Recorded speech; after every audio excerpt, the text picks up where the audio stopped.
ও দোস্ত কয়দিন ঠান্ডার কারণে ঠান্ডা থাকবে, কিন্তু ক্ষমতা চলে যাওয়ার পর যাদের উপরে ক্ষমতা চালাইলো ওরাই থুতু দেবে, জুতা পিটা করে দেশ থেকে বের করে দিবে। কে বলেন ঠিক কিনা?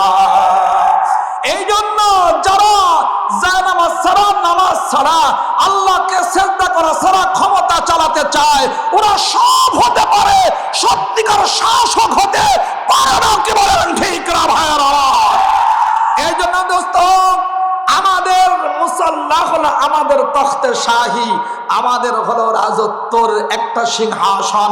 আজকে আমরা মাহফিলে এসে অনেক দোস্ত বন্ধু মাশাআল্লাহ নামাজের ওয়াজ করে। সেদিন একজন খুব বড় ধরনের মন্ত্রী বন্ধু এসেছেন, খুব ভালো একটা বয়ান দিলেন।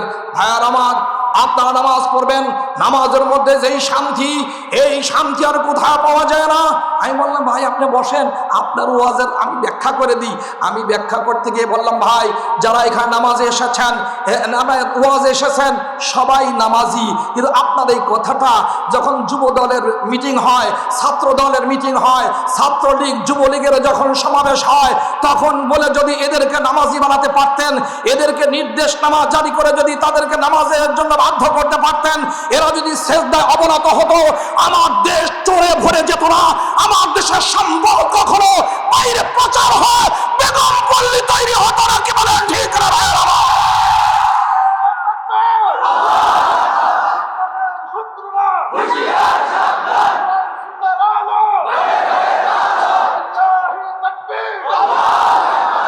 তাহলে আমাদের এই তখতে শাহী হলো এটা।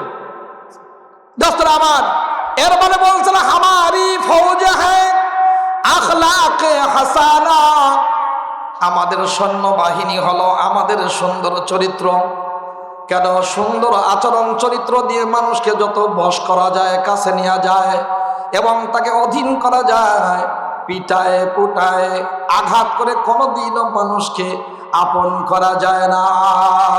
যায় হামারা হিসেন হ্যায় তরকে মানাহি, আমাদের কিল্লা, আমাদের মজবুত প্রতিরক্ষা হলো গুনাহ ছেড়ে দিয়া। গুনার পরিবেশ যদি আমরা বন্ধ করে দিই, আমরা যদি গুনাহ ছেড়ে দিই, তাহলে আমাদের প্রতিরক্ষা ব্যূহ এটা শক্তিশালী হবে, আমাদের কিল্লা মজবুত হবে, আমাদের প্রতিরক্ষা ব্যবস্থা মজবুত হবে। আল্লাহর নাফরমানি করে কখনো নিজেকে সেভ করা যায় না। আমরা যদি আমাদের জাতিকে সেভ করতে চাই, আমি যদি আল্লাহর গজব থেকে বাঁচতে চাই, শত্রু আঘাত থেকে যদি বাঁচতে চাই, আমাদেরকে অবশ্যই গুনাহ ছাড়তেই হবে। দ্বিতীয় কোনো রাস্তা খোলা নাই। আমাদের কওমি মাদ্রাসা সকল আলো বিতরণের সবচেয়ে গুরুত্বপূর্ণ লাইট হাউস। কি বলেন ঠিক কিনা? এই জাতি যদি সত্যি কোনো ভালো লেখক দেখতে চায়, আমানতদার দেখতে চায়, কওমি মাদ্রাসায় গেলে ভালো আমানতদার শক্তিশালী লেখক পেয়ে যাবে। সত্যি যদি ভালো পক্ষপাতিত্ব ছাড়া খতিব এবং ওয়াইজ বক্তাদের জামাত দেখতে চায়, কওমি মাদ্রাসা ছাড়া দ্বিতীয় কোনো জায়গায় পাওয়া যাবে না। আমাদের এখানে চরিত্রবান মানুষ তৈরি করা হয়। মদিনার উদাহরণ যদি কেউ দেখতে চায়, মদিনার সেই পরিবেশ যদি কিছুটা দেখতে চায়, কওমি মাদ্রাসা আঙ্গিনায় আসলে মদিনার সেই সুঘ্রাণ কিছুটা হলেও পাওয়া যায়। কি বলেন ঠিক না ভাইয়ের আমার?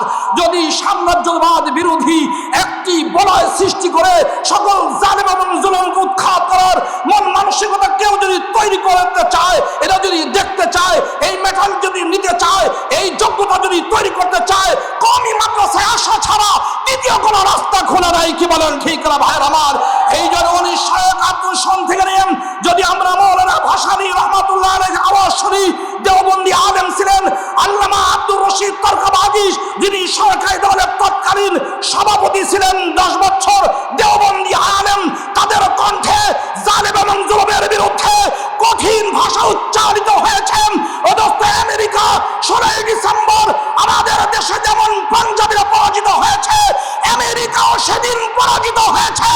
তার 50 বছর পর মৌলবীদের হাতে আফগানিস্তানে ওই আমেরিকা বহুজাতিক বাহিনী সহ রাতের অন্ধকারে পালিয়ে গিয়ে পরাজিত হয়েছে।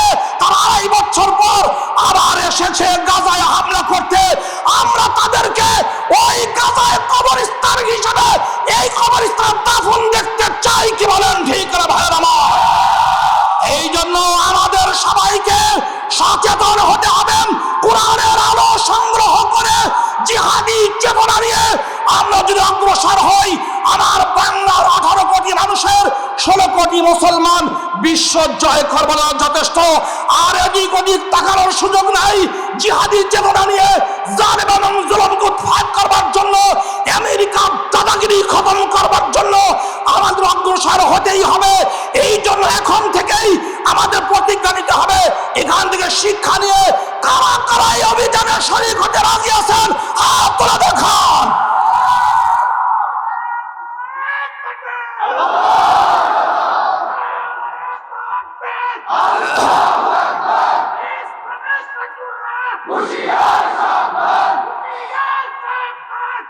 সম্মানিত দিনী ভাইরা, ইসলামের শত্রু হুঁশিয়ার আছে দেখেই মুসলমানদের মধ্যে মুনাফিক ঢুকিয়ে তলে দলে আমাদের সব কেটে বরবাদ করছে। কি বলেন ঠিক না?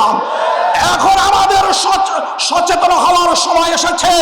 এই যুগের এই সময়ের দাবি পূরণার্থে আমাদেরকে অবশ্যই ট্রেনিং নিয়ে কোরআনের আলো দিয়ে এবং মানব রচিত আইনকে, এই মতবাদকে দাফন করবার জন্য সামনে অগ্রসর হতে হবে।